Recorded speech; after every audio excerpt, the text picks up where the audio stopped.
Narcissistic. What is narcissistic personality disorder? Narcissistic personality disorder is characterized by patients with who display grandiosity, envy, and an inability to have empathy or, put themselves in another person's shoes, be able to imagine what another person might feel like. Despite all of their crowing about themselves and always tooting their own horn, the underlying dynamic of narcissistic personality disorder is someone with very poor self-esteem. And so the person that the narcissist is trying to convince how wonderful they are isn't necessarily all of the rest of us. It's them. What are the signs of narcissistic personality disorder? This is an individual who will display an overinflated sense of themselves and their accomplishments, and they will be completely floored when other people don't see them in that same light. They have a constant need for admiration. Now, I mentioned when we were talking about histrionic personality disorder that they need constant attention, But unlike the patient with histrionic personality disorder, the narcissist has to have entirely positive attention. It's not histrionics have attention at any cost. They don't care if it's good or bad. Narcissists, on the other hand, need constant admiration. It all needs to be positive all the time. They will feel like that they are incredibly special and that they can only interact with other people who are equally special. They will only get into social settings if they feel like they will gain from them. Now, unlike the antisocial, who will only enter into social interactions, the antisocials are looking for positive primary gain, money, drugs, whatever. But they're going to get something now. Whereas a narcissist, the gain can be a little more abstract. Let's put it that way. It could be power. It could be, tickets to a private concert, prestige. They could be money too, but I'm just saying they're a little more abstract in terms of their interaction with others and what they hope to gain from it. Now, while narcissists are often running around tooting their own horn, I think one of the reasons that they have so much social dysfunction and why other people tend to dislike them intensely is not so much because they're constantly bragging about themselves, although that gets irritating. But I think implied in all of that bragging about themselves is a very thinly veiled devaluation of whatever it is you're doing.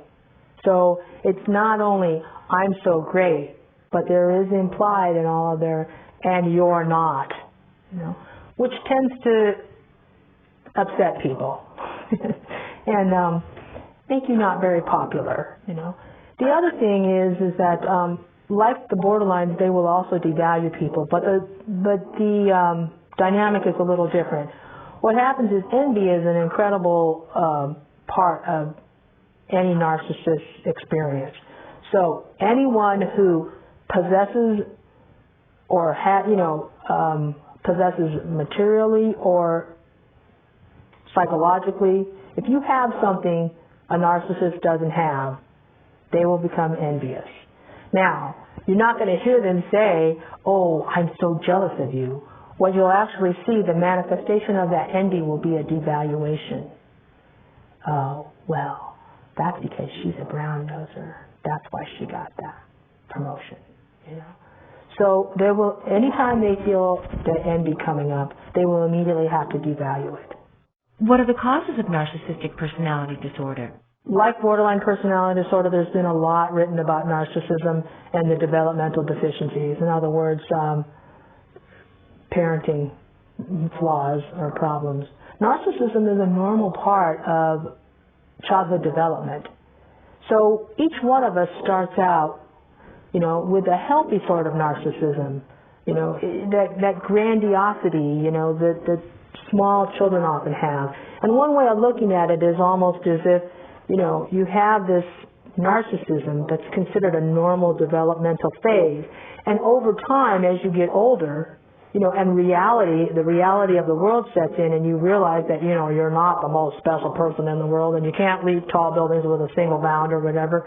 That narcissism gets chipped away, that grandiose, archaic narcissism gets chipped away, hopefully leaving a kernel of good self-esteem. What are the dangers of narcissistic personality disorder? The dangers of narcissistic personality disorder is basically having everyone that you come into contact with hate your guts. It's very difficult to like these individuals. As I mentioned before, one of the problems is that despite the fact that they're always, tooting their own horn, which gets tiresome in and of itself, is there is a very thinly veiled devaluation of you, so it's I'm so great and you're not, which people get pretty angry about. I think that they're often very exploitive and will take advantage of you if they think that they can get something out of it. And from an occupational standpoint, it's very difficult to be the instructor, supervisor, or boss of someone with narcissistic personality disorder because they will become envious and need to devalue you. Who is at risk for narcissistic personality disorder? It appears to be more common in men than women. The more flagrant aspects of the disorder tend to deteriorate with age.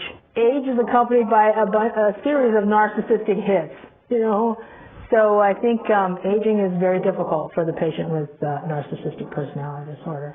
While the more flagrant aspects of narcissistic personality disorder may diminish with age, I think that the aging process itself can actually enhance the disorder because inherent to the aging process are a variety of narcissistic injuries. What are the treatments for narcissistic personality disorder? Like so many of the personality disorders in this cluster, in cluster B, antisocial, borderline, histrionic, and now narcissistic, a lot has been written about the psychotherapeutic treatment of patients with narcissistic personality disorder. By virtue of the therapeutic relationship, i.e. you're the therapist and they're the patient, inherent in that relationship will be a lot of envy. So these patients will have difficulty in that therapeutic relationship. They'll tend to devalue the therapist because of the envy involved in the situation. And keeping them in treatment can be an issue and can be rather challenging. So insight-oriented psychotherapy, probably treatment of choice. If the person meets criteria for a mood disorder, then you would treat that in a standard fashion as well.